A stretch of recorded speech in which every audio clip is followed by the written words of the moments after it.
Dear viewers, welcome again to the analysis of Yoleno TV. It is our time to eat. If you look at the Star newspaper, then the title that is there is that Gachagua made a shocking reference to, and he was addressing Raila Odinga, that it is our time to eat. That is what forms the basis of the Star headline.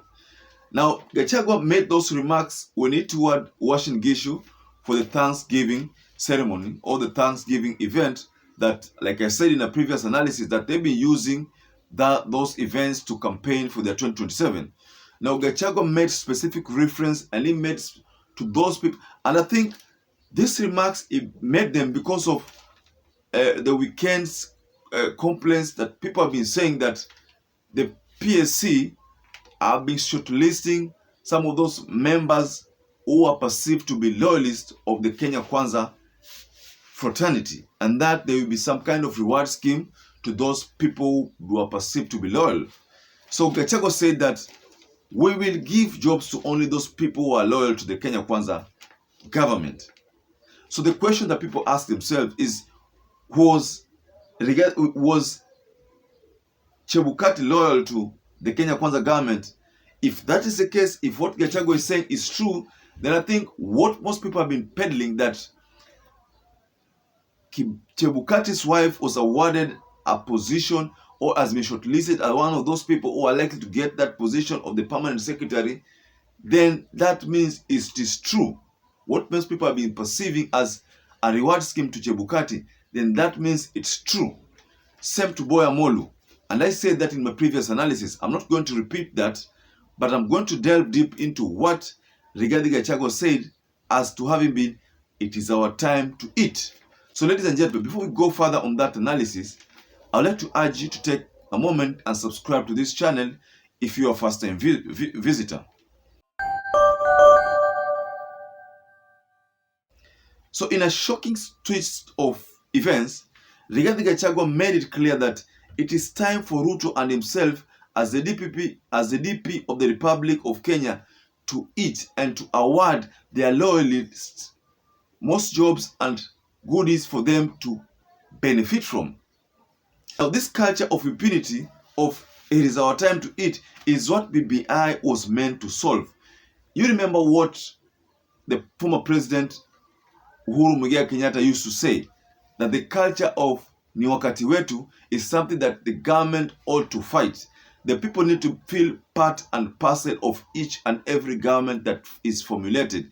One of the main reasons of the post-election crisis was that the winner takes it all mantra is what played out and led to that crisis that saw a lot of bloodshed and then a lot of deaths, unimaginable deaths in the Republic of Kenya.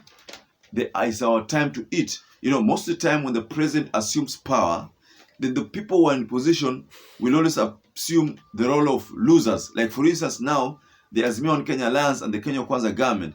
If the Kenya Kwanza government is making those rhetorics that we see about our time to eat mantras, then I think the people in Azimio and the 15 million people who never voted for William Samoei Ruto will feel disenfranchised in the near future. They will feel they will lose the morale or the urge to vote for any government that will come into place. Because mind you, William Samoei Ruto won by a margin of 7.1 million votes. That is available in the public domain. So picture this, 7.1 million voted for William Samoei Ruto. More than 7 million voted for Raila. More than 80 million people did not vote for William Samoei Ruto. That means that more than 15 million votes of people did not vote for William Samoei Ruto. So Gachagua is literally trying to sideline 15 million votes. So that's why my focus on this analysis is on that statement by Rigathi Gachagua of it is our time to eat. That means only 7.1 million people are likely to eat from this Kenya Kwanza government. But the 70% of Kenyans, of the voters who did not vote for William Samoei Ruto, will be sidelined literally. And that means the disenfranchising factor will be seen going forward. But if you look at William Samoei Ruto carefully, and you look at Rigathi Gachagua, then you find that these are two gentlemen who are reading from different scripts. They are not in the same page. Because William Samoei Ruto, during his inauguration ceremony, made it clear that there are those people who did not vote for me, but I'm going to become a president of all those people who voted, and the people who did not vote for me, and the people who never voted at all. So I'm going to become the president of all of them, and that I will be equal and true to all Kenyans. But what Rigathi Gachagua is saying is contrary to the oath that Rigathi Gachagua took of assuming the power, the position of the deputy president of the Republic of Kenya. And that means Rigathi Gachagua is the second in command. So Rigathi Gachagua cannot purport to say that he is only going, the government is only going to award the people who are loyal to the Kenya Kwanza government. Mind you, the Kenyan taxpayers form more than 40 million Kenyans, are in the Republic of Kenya. And I think more than 30 million Kenyans pay taxes. So that means Rigathi Gachagua should reconsider his stand of saying that only the loyal people of William Samoei Ruto will get the rewards of jobs. But Rigathi Gachagua is trying to be honest, because he's always said that he's true and honest is why that he's not one of those people who keep jumping ship, that one of those people who keep, beating about the bush, and that whatever he says comes from his heart, and that is what he always maintains.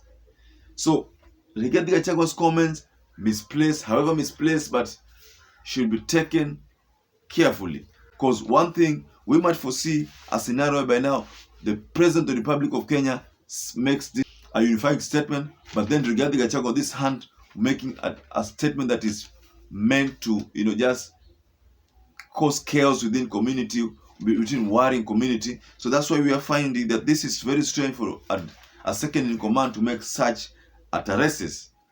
So ladies and gentlemen, what do you think about this regarding Gachagua's constant misplacing of statements? The misstatements that the Rigathi Gachagua keeps communicating to the Republic of Kenya are considered as to having been misplaced completely.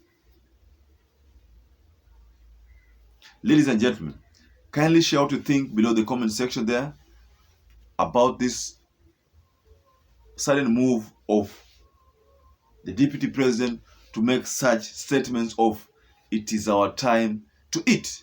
So ladies and gentlemen, take a time and subscribe, and as usual, I like to urge you to stay safe and stay blessed as we meet for more analysis.